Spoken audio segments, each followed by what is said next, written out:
This is a second portion of our support videos.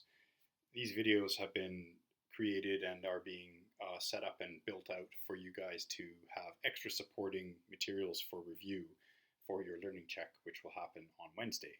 So one of the big sections on the learning check is reading, taking notes, and then analyzing and writing. So we call that R, raw.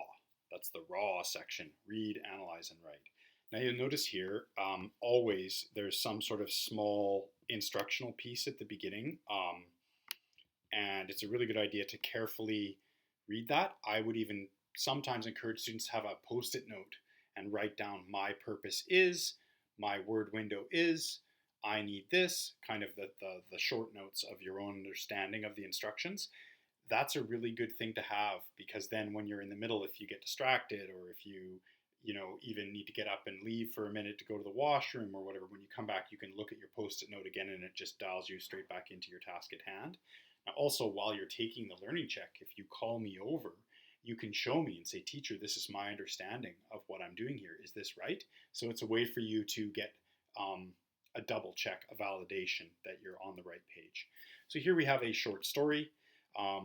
And this section for our learning check on Wednesday is the section that's actually worth the most points. So I would, if I was a student, I would jump to the end and actually do this first. The reading and analyzing and taking notes actually takes the longest. So what I'll do is I'm just going to do the reading and analyzing notes for this one little section, just the first paragraph. I'm going to leave the last two so that you have something to practice during class tomorrow, because I'm going to show you this exact methodology live. So I'm putting the videos here so that you'll have triple support. I'll show it to you live in class. You'll have time to practice and work through it on your own, but then later you'll find out as a surprise that the videos are there too, so that you can review them later. Okay, so we start our reading, One Pine Hill, written by Matthew Finlayson, 2021. So we see we have our authorship, we have our date of publication, and now it's good to note that on the learning check, when you're writing your analysis paragraphs, you want to follow this structure. Clear topic sentence states what you're going to show, what you're going to prove, what you've learned from the reading. Then you need a triad of support. Now remember, our triad of support writing model is that you set up the idea, then you have your citation that pulls the evidence from the story, and then you discuss, you analyze and discuss why the author did what they did, or what or how the choice of use of literary devices impacts the readers. So this is the key point of analysis. You're not just identifying the literary devices, you are thinking about them. What do they mean? Why was it stated like that? What did it do to me as a reader? How did I get impacted by that? So I want to see your ability to find those connections and develop those insights through your reading process. So you can see we've got our windows already set up here. Reminder, beta window, that's also called the basic window. That's things like plot, characters, conflict, climax, setting, right? These are the plot devices, that story river or story mountain, as we sometimes call it. Alpha window, this is the next level up, more difficult. These are what I call the wordplay elements, or this is when the writer is playing with words or using words to make comparisons, so I call it wordplay. We also call it the advanced window. It includes things like similes, metaphors, symbolism, alliteration, just to list a few. You can go back and check your study cards. You should have a comprehensive list. Theta window is the thematic window. This is the next level up in difficulty. Things like theme, the tone of the story.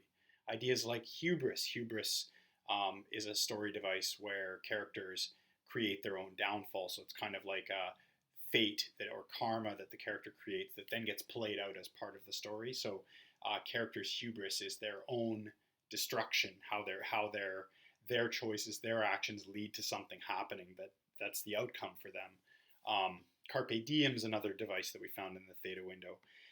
Finally, we have the sigma window, completing why we call this the BATS analysis, right? One letter for each of our four windows.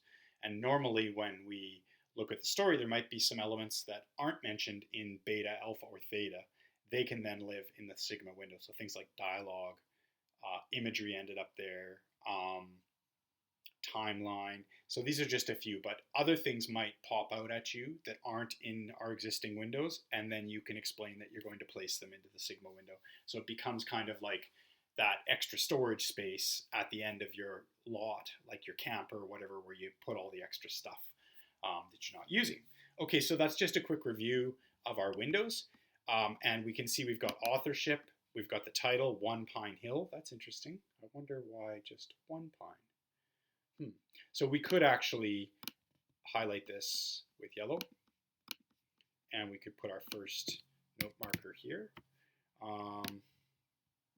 Yeah, so then we go down here to our sidebar, and you'll notice that quite often the sidebars, they sometimes will be on the left, they'll sometimes will be on the right. I switch them. I'm trying to build kind of mental flexibility and an ability for students to deal with whatever format they find, because different teachers or instructors or professors will want different things. And if you can learn to have that neuroplasticity, that stretchiness within your brain, if you want to call it that, like a yoga brain almost, that helps you to be a quick learner. It helps you to adapt to new learning environments. And overall, it's just a good skill to have as a student, and then later as a person who wants to join a company or maybe start your own company, who knows. Being flexible, being able to adapt to new environments predicts success. So One Pine Hill, we're going to say setting. So this, we can add our notes. This is likely where the story takes place. And so you notice I use short notes. That's just how I go. One trick that you'll see that I do is I will do my notes first, and then later for each paragraph chunk, I will go back and then I will color code them. Now also, I like to do this. I like to just set up, because I think I've already mentioned to most students that we want at least 5 to 7 devices per window. So you can to speed things up as you're going. You can even set up your target first. This kind of helps, because then as you're reading, if you're like, okay, I do see that simile, but I don't know if it's an important one, you can choose you can become selective about which devices you want to analyze. Now, this is a good idea, because analyzing everything takes a lot of time, and you have to be strategic with your choices about time for learning checks like the one we're doing today, because you have a limited amount of time, right? And yeah, so I don't mind if you start numbering again for each new paragraph box. So like each paragraph box, your goal is to get seven short notes. Okay. Atop the weather hill stood the remains of the last giant pine. It had been bucked down by the metal alligators and their growling teeth, wielded by hungry-eyed ants who swarmed across the land in a famished host. Sorry. Wow. Okay, so that's a really short paragraph, just 2 sentences long, but oh my God, there's a lot there. So this one here, we're going to make this number 2. And this one here, we're going to make number 3. So second one here, this is in the alpha window. It had been bucked down by the metal alligators and their growling teeth. So clearly, I'm not saying that there are steel alligators crawling across the hill eating things. No, this is a metaphor, right? So we can identify it as a metaphor because it's a direct comparison. It turns the tool of loggers, the chainsaw, into a hungry alligator. So we could also say that it's personification, because you're actually seeing 2 alpha devices paired together. So the chainsaws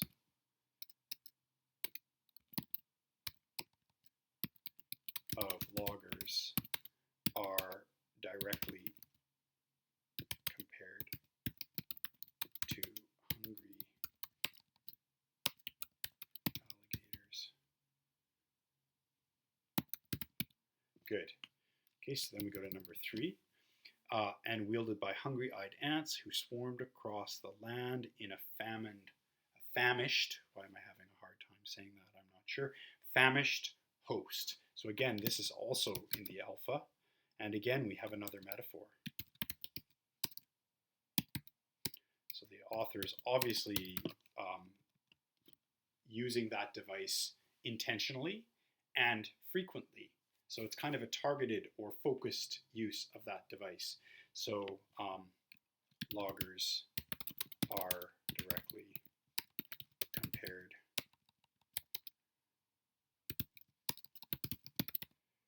to an army of insects devouring everything in front of them.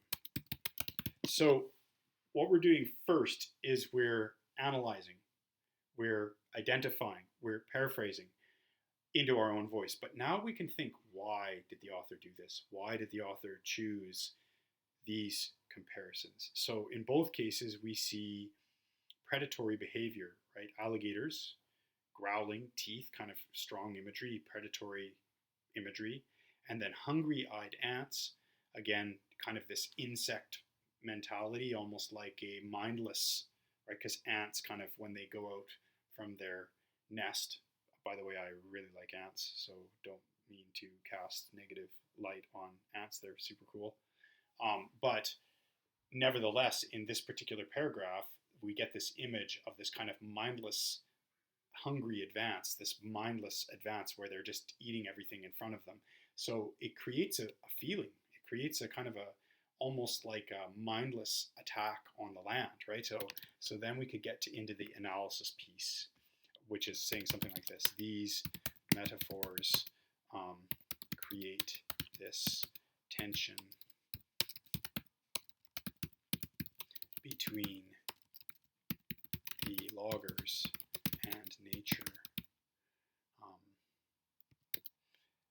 There is a feeling that the work of the loggers is done mindlessly. Good. Okay, so now going back, like I said, quicker way to cope with the work at hand is to do all of the color coding at the end. So this is what I do. I go here, I color code this on the side. And so what you'll notice is that by actually doing the color coding strategically and the numbering strategically, it shows the reader your process, right? So I know this is number 2 here, and here's my notes about number 2. And I know this image here, this metaphor here, this one, is number 3. And then here's what I noticed about number 3. And then this next bit here is the most important bit, because it's my assessment of the author's choices and how those choices affected the reader.